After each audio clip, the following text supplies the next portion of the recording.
নিয়ে যান, কম দামে ভালো বাসনপত্র একদম কম দামে পেয়ে যাবেন আপনারা। নিয়ে যান। উফ, যা গরম পড়েছে, আর পারা যায় না। রাস্তায় আর একটা মানুষও নেই। আজও কিছু বিক্রি হলো না। যাই, বাড়ির দিকেই যাই। বউ, ও বউ, আমি এসে গেছি, একটু বাইরে এসো। আচ্ছা, তুমি এসে গেছো? দাঁড়াও, এক ঘটি জল নিয়ে আসি। হাত মুখটা ধুয়ে নিয়ে বাড়ির ভেতরে এসো। না ম্যাডাম, ওরকম করবেন না, তাহলে আমার পড়াশোনা শেষ হয়ে যাবে। দেখো অয়ন, আমার হাতে কিছু নাই। ওপর থেকে অর্ডার এসেছে, যারা স্কুলের ফিস জমা দেয়নি তাদের পরীক্ষায় বসতে দেওয়া হবে না। তাই তোমায় বলছি, তোমার ফিসটা জমা করাও। আচ্ছা ম্যাডাম, আমি আজকে গিয়ে বাবাকে বলবো। বাবা কবে দেয় দেখা যাক। আচ্ছা, একটা কাজ করো, তুমি কালকে তোমার বাবাকে একবার আমার সাথে দেখা করতে বলো। কাল সকালের দিকে 10টা নাগাদ। ঠিক আছে ম্যাডাম, আমি বাবাকে গিয়েই বলবো। আজকে কেমন জিনিসপত্র বিক্রি হলো গো? আর বলো না, আজকে একটা জিনিসপত্রও বিক্রি হয়নি। এভাবে চলতে থাকলে কিছুদিনের মধ্যেই আমাদের পথে বসতে হবে। এইসব অলক্ষণে কথা একদম মুখে আনবে না।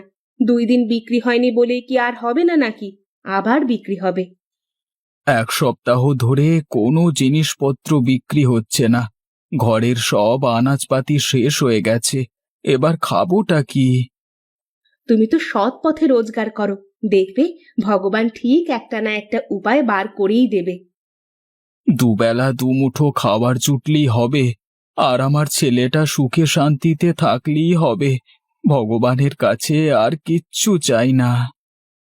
সব ঠিক হয়ে যাবে, তুমি দেখো। একদম চিন্তা করো না তুমি। তাড়াতাড়ি খেয়ে নাও, খেয়ে একটু ঘুমিয়ে পড়ো। অনেক ঘোরাঘুরি করেছো সারাদিন, এবার একটু বিশ্রামের দরকার। কি যে হবে আমাদের, ভবিষ্যতে কি এখন অপেক্ষা করছে দেখাই যাক।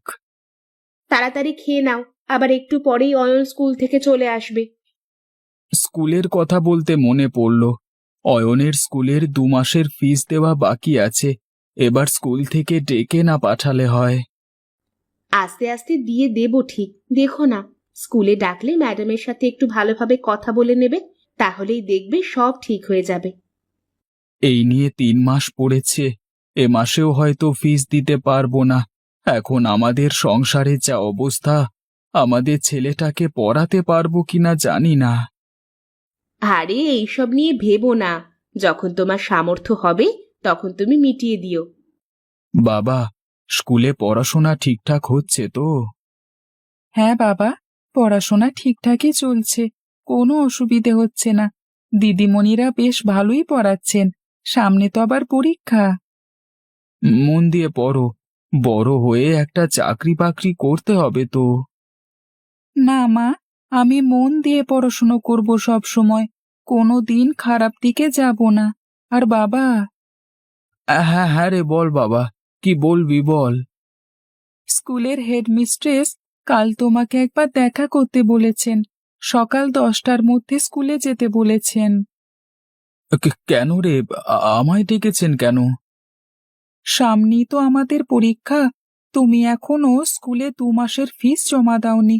ও নিয়ে কিছু কথা বলবে বলে তোমায় ডেকেছে। কালকে 10টার মধ্যে যেতে বলেছে, তুমি আর আমি একসাথে স্কুলে যাব। আচ্ছা আচ্ছা, যাব এখন। তোদের হেডমিস্ট্রেস আবার কি বলবে এখন কে জানে। আচ্ছা, গিয়ে দেখো না কি বলে, তারপর চিন্তা করবে। শুধু শুধু এখন থেকেই চিন্তা করছো। ম্যাডাম, আসতে পারি? হ্যাঁ হ্যাঁ, আসুন, বসুন। হ্যাঁ ম্যাডাম, আমাকে ডেকেছিলেন। কালকে অয়ন গিয়ে আমাকে বলল। আপনার 2 মাসের ফিস বাকি আছে, ওটা আপনাকে দিতে হবে। এই জন্যই আমি অয়নকে দিয়ে আপনাকে ডাকতে বলেছিলাম। ম্যাডাম, ম্যাডাম এ মাসটা যাক, একেবারে 3 মাসে দিয়ে দেব। এখন একটু সংসারে টানাটানি চলছে। এমনিতেই আপনার 2 মাসের ফিস দেওয়া বাকি আছে, আবার আপনি বলছেন এই মাসেরটাও? না না, হবে না। আপনি কালকের মধ্যেই 2 মাসের ফিস জমা করে দেবেন। ম্যাডাম, ম্যাডাম একটু বোঝবার চেষ্টা করুন, খুবই টানাটানি চলছে। এখন আমার কাছে কিচ্ছু টাকাই নেই, কি করে আপনাকে দেব? দেখুন রতনবাবু, আমার হাতে কিছু নেই।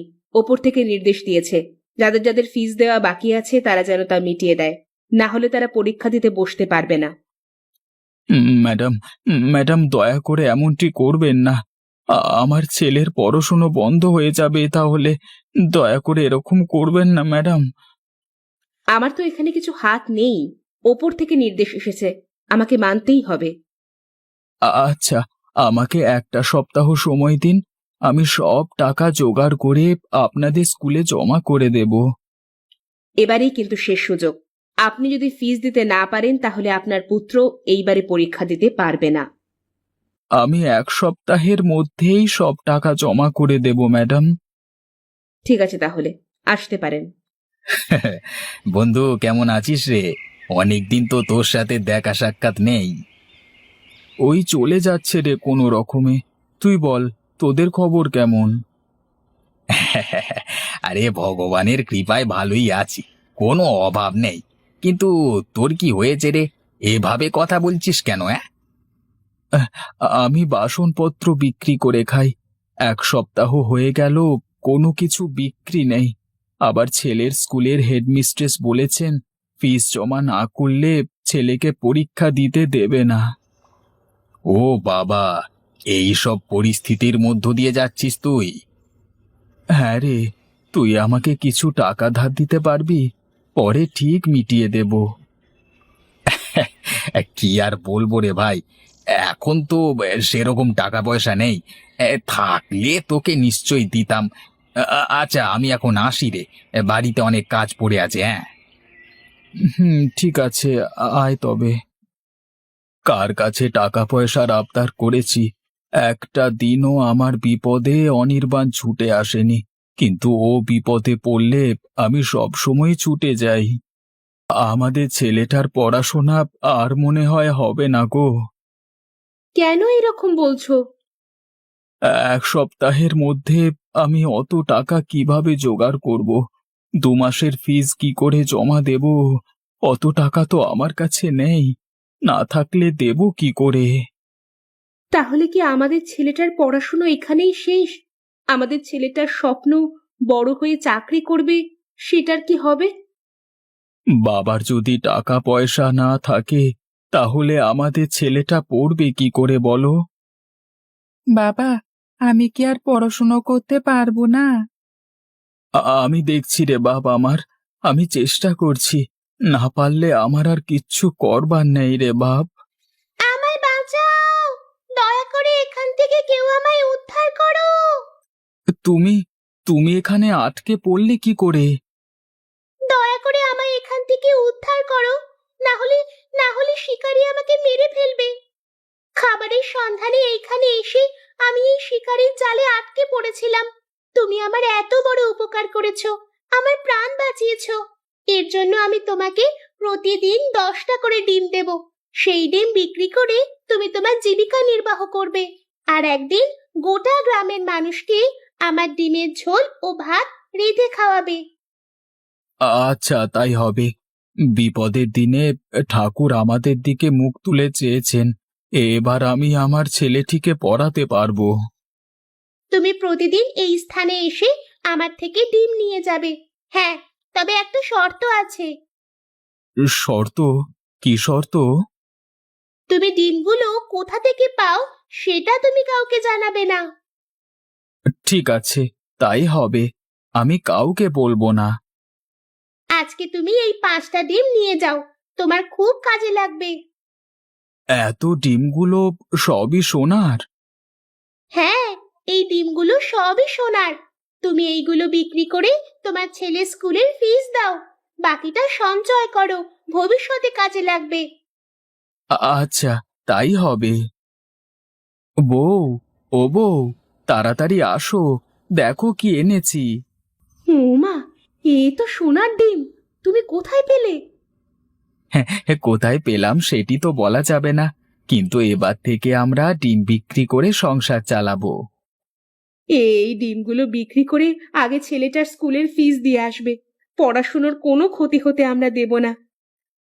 আমাদের ছেলেদের স্বপ্নের মাঝে কোনো কিছু আসবে না আর। ভগবান আমাদের দিকে মুখ তুলে চেয়েছেন।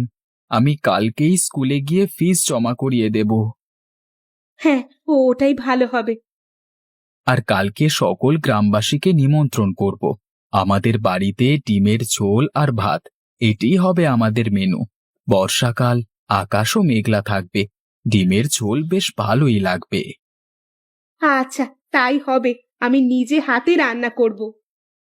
ম্যাডাম, এই নিন গত 2 মাস এবং এই মাসের ফিসটা, মানে 3 মাসের দেওয়া হলো।